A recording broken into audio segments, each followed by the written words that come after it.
Hello friends, नमस्कार, good morning. तो जैसा कि आपको पता है कि आज है 28 मई।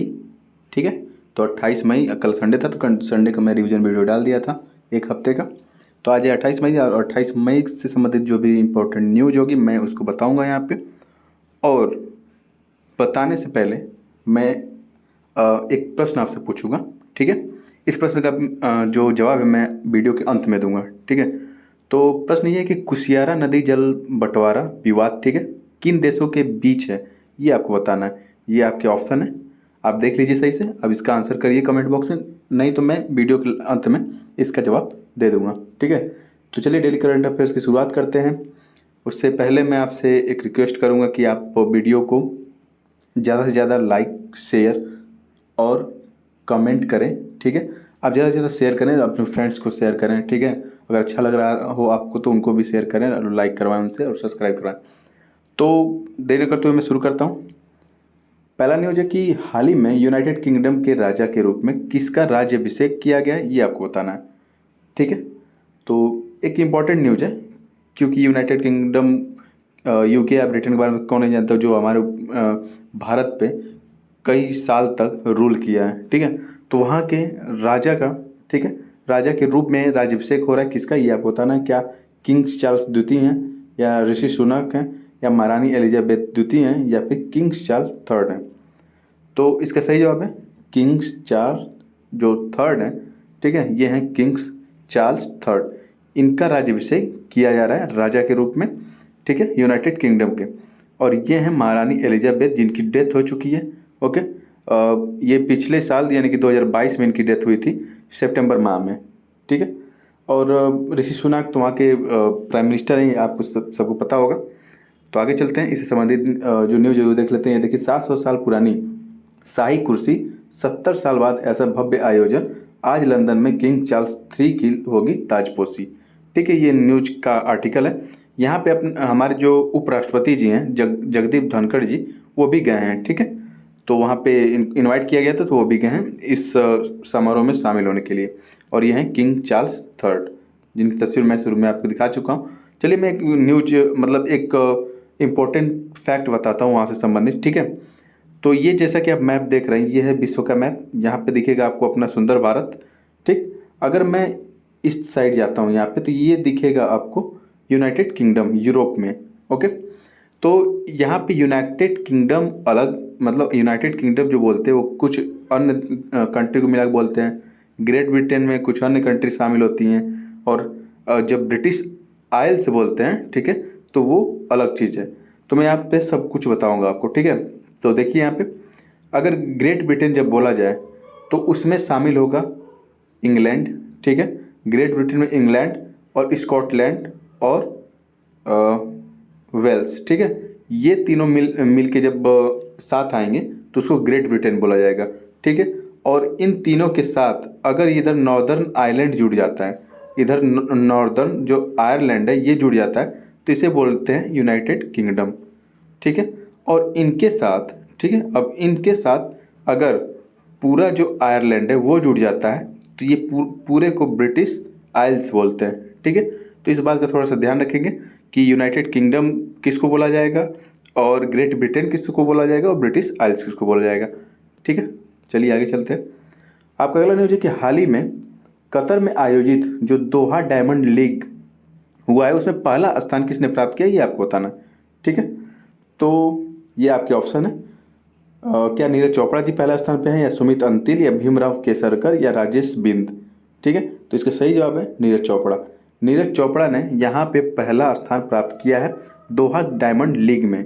ठीक है, और दोहा कहाँ आपको पड़ेगा, ये आपको कतर में पड़ेगा। एक अरेबियन कंट्री है कतर में, वहाँ पे आपको दोहा देखने को मिलेगा।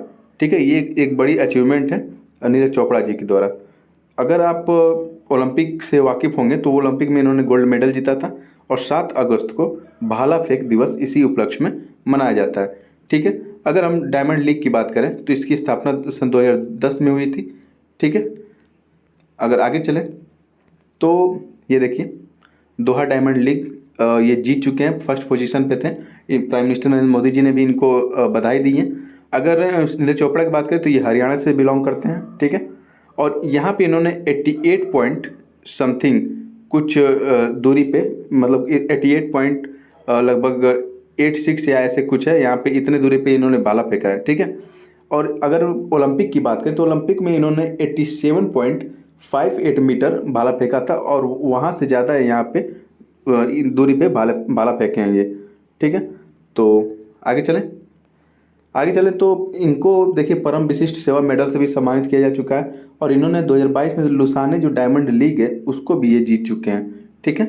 लुसाने डायमंड लीग, ये डायमंड लीग अलग अलग कंट्री में होता रहता है। 7 मई को किस संगठन ने अपना 64वां स्थापना दिवस मनाया है, ये आपको बताना है। क्या BSF ने ऐसा किया, या WTO ने, या BRO ने, या फिर WHO ने? तो इसका सही जवाब है सीमा सड़क संगठन, ठीक है। जो बॉर्डर रोड ऑर्गेनाइजेशन है वो अपना 64वां स्थापना दिवस मना रहा है 7 मई को। क्यों? क्योंकि 7 मई 1960 को इसकी स्थापना की गई थी, ठीक है। और इधर देखिए BRO की स्थापना 7 मई 1960 को की गई थी, ठीक है। अगर इसका हेडक्वार्टर पूछे तो नई दिल्ली में इसका हेडक्वार्टर है। उसी BRO से ही संबंधित हैं कैप्टन सुरभि जखमोला, ठीक है। एक जाबाज ऑफिसर है कैप्टन सुरभि जखमोला। इनको BRO की तरफ से प्रोजेक्ट दंतक के तहत, ठीक है, प्रोजेक्ट दंतक जो भूटान में चलाया जा रहा है, इसके तहत जो BRO क्या करता है कि जो अपने पड़ोसी देश हैं वहाँ पे जो उनके कंस्ट्रक्शन साइट होती हैं, जैसे कि रोड का निर्माण करना, तो वैसे प्रोजेक्ट्स को दिखाया जाता है प्रोजेक्ट दंतक के तहत, ठीक है। तो प्रोजेक्ट दंतक अभी भूटान में चल रहा है, BRO के द्वारा चलाया जा रहा है वहाँ पे। उसी प्रोजेक्ट के तहत कैप्टन सुरभि जखमोला को वहाँ पे अपॉइंट किया गया है, ठीक है। ये देखिए ये फर्स्ट वुमेन ऑफिसर हैं, ठीक है, फॉरेन असाइनमेंट में जो शामिल हुई हैं, ठीक है। तो सुरभि जखमोला जी को याद रखेंगे। अगला न्यूज है भारत और अफ्रीकी देशों के सेना प्रमुखों का पहला संयुक्त सम्मेलन कहाँ आयोजित किया गया था, ये आपको बताना है। तो आपके ऑप्शन आपके सामने है, और इसका सही जवाब है पुणे। पुणे में भारत और अफ्रीकी देशों के जो सेना प्रमुख हैं उनका एक अभ्यास का आयोजन किया गया था पुणे में, ठीक है। तो इस बात का आप ध्यान रखेंगे, ये 9 दिनों तक एक्सरसाइज चलने वाली है। और अगला न्यूज है कि हाल ही में भारतीय फार्मा कंपनियों के कफ सिरप पीने से किन देशों में बच्चों की मौत हो गई है, ठीक है। ये बहुत ही दुखद न्यूज थी। अभी ये थोड़ा सा पुराना न्यूज है, लेकिन मैं ये इंपॉर्टेंट है, एग्जाम में पूछा जा सकता है, इसलिए मैं आपको बता दे रहा हूँ कि भारतीय फार्मा कंपनियों के कफ सिरप पीने से किन देशों में बच्चों की मौत हुई है। तो ये आपके ऑप्शन है, और इसका सही जवाब है गाम्बिया और उज्बेकिस्तान, ठीक है। गाम्बिया और उज्बेकिस्तान में ऐसा हुआ है। तो मैं अगर गाम्बिया और उज्बेकिस्तान की लोकेशन की बात करूँ तो ये देखिए वर्ल्ड का मैप है, ये अपना सुंदर भारत है, ठीक है। तो अगर ये अफ्रीका कॉन्टिनेंट को मैं यहाँ पे जूम करूँ तो ये देखिए अफ्रीका कॉन्टिनेंट है, और यहाँ पे देखने को मिलेगा आपको गाम्बिया, ठीक है। अगर मैं इधर उज्बेकिस्तान को इधर से जूम करूँ तो ये अपने सुंदर भारत है, इसके नॉर्थ वेस्ट की तरफ जाएंगे तो इधर दिखेगा आपको उज्बेकिस्तान, ठीक है। आगे चलें। तो ये देखिए WHO urge immediate action after cough syrup death in Gambia और उज्बेकिस्तान। तो WHO ने अपील की है। तो WHO की फुल फॉर्म होता है वर्ल्ड हेल्थ ऑर्गेनाइजेशन, और इसकी स्थापना 7 अप्रैल 1948 को की गई थी। इसका हेडक्वार्टर जेनेवा स्विट्जरलैंड में आपको देखने को मिलेगा, और इसके जो हेड हैं वो हैं टेड्रोस एडोनम जी, ठीक है। और ये एक UN की एजेंसी है। निम्नलिखित में से कौन सा देश संघाई सहयोग संगठन का सदस्य नहीं है, ये आपको बताना है। तो क्या पाकिस्तान इसका सदस्य नहीं है, चीन, या रूस, या बांग्लादेश? तो इसका सही जवाब है बांग्लादेश। आपको पता है कि SCO की अध्यक्षता इस वर्ष 2023 में भारत द्वारा की जा रही है, तो SCO इम्पोर्टेंट है, ठीक है। तो इसके सदस्य देशों को आपको याद रखना है, टोटल 8, ठीक है, टोटल 8 सदस्य देश हैं इसके, ठीक है। टोटल 8 सदस्य देश हैं, लेकिन अभी ईरान भी जुड़ेगा इससे, तो टोटल 9 हो जाएंगे। अगर पूछेगा 9वां सदस्य देश कौन है तो वो है ईरान, ओके। 9वां सदस्य देश ईरान है। अगर SCO की थीम पूछता है तो सिक्योर SCO इसकी थीम है 2023 की, ठीक है। आगे चलें। तो अगर मैं बात करूं तो 2001 में SCO की स्थापना हुई थी, ठीक है, और 2015 में भारत और पाकिस्तान दोनों एक साथ शामिल हुए थे SCO में, ठीक है। मैम अगर ये कहे कि SCO के फाउंडर मेंबर हैं भारत और पाकिस्तान, तो फाउंडर मेंबर नहीं, यानी कि स्थापना के समय ये सदस्य नहीं थे, ये बाद में सदस्य बने हैं, ठीक है। 2017 में सदस्य बने हैं, सॉरी 2015 में बोल दिया था, 2017 में सदस्य बने हैं, ठीक है। आगे चलें। तो निम्नलिखित में से कौन सा समूह G20 देशों का समूह है, ये आपको बताना है। ठीक है, तो ये आपके ऑप्शन है और इसमें से आपको बताना है कौन सा समूह G20 देशों का समूह है। तो आपका सही जवाब है ऑप्शन ए, भारत, रूस, चीन और जापान। ठीक है, ये जिस समूह में शामिल है वही इसका सही जवाब है। तो भारत, रूस, चीन और जापान, ये इसका सही जवाब है। अगर G20 की बात करें तो इस बार 2023 की अध्यक्षता भी भारत द्वारा ही की जा रही है G20 की भी, तो इसलिए जो G20 भी इम्पोर्टेंट है।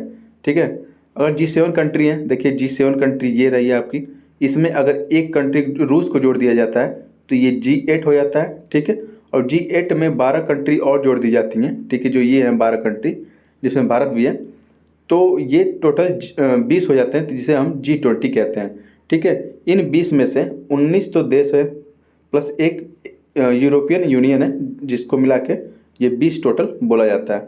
ठीक है, अगर हम G20 की ही बात करें तो जो 2023 की अध्यक्षता है वो भारत कर रहा है, 2024 में अध्यक्षता ब्राज़ील करेगा। ठीक है, और 2025 में अध्यक्षता साउथ अफ्रीका करेगा। ठीक है, और इसी संबंधित एक शब्द पूछा जाता है ट्रोइका। ठीक है, अगर ट्रोइका की बात करें तो जो अभी अध्यक्षता कर रहा है, यानी कि भारत जो अभी अध्यक्षता कर रहा है वो इसमें शामिल है। ठीक है, जो नेक्स्ट ईयर अध्यक्षता करेगा वो इसमें शामिल होगा, और जो प्रीवियस ईयर यानी 2022 में अध्यक्षता कर चुका है वो इसमें शामिल होता है। ठीक है, तो 2022 में इंडोनेशिया ने किया था और 23 में भारत कर रहा है और 2024 में ब्राज़ील करेगा, तो ये ट्रोइका में शामिल हो गए। ठीक है, 3 देशों का समूह होता है। G20 का कोई परमानेंट मुख्यालय नहीं होता, इस बात का ध्यान रखेंगे। और जो शेरपा हैं इस बार 2023 के भारत की तरफ से वो अमिताभ कांत जी हैं। ठीक है, इनके मौजूदगी में ज़्यादातर मीटिंग अरेंज की जाती हैं। ठीक है, तो आपका जो अगला प्रश्न था फ्रंट में मैंने जो पूछा था कि कुशियारा नदी जल बंटवारा विवाद किन 2 देशों के बीच है, तो उसका सही जवाब मैं आपको दे देता हूँ।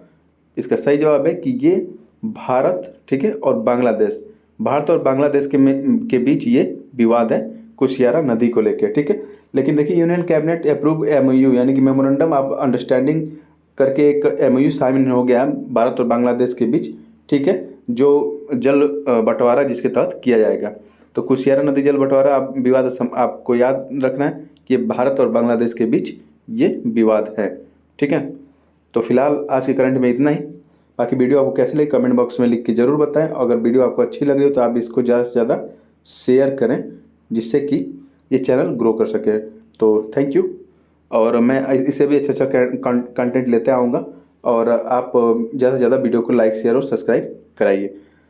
थैंक यू, जय हिंद।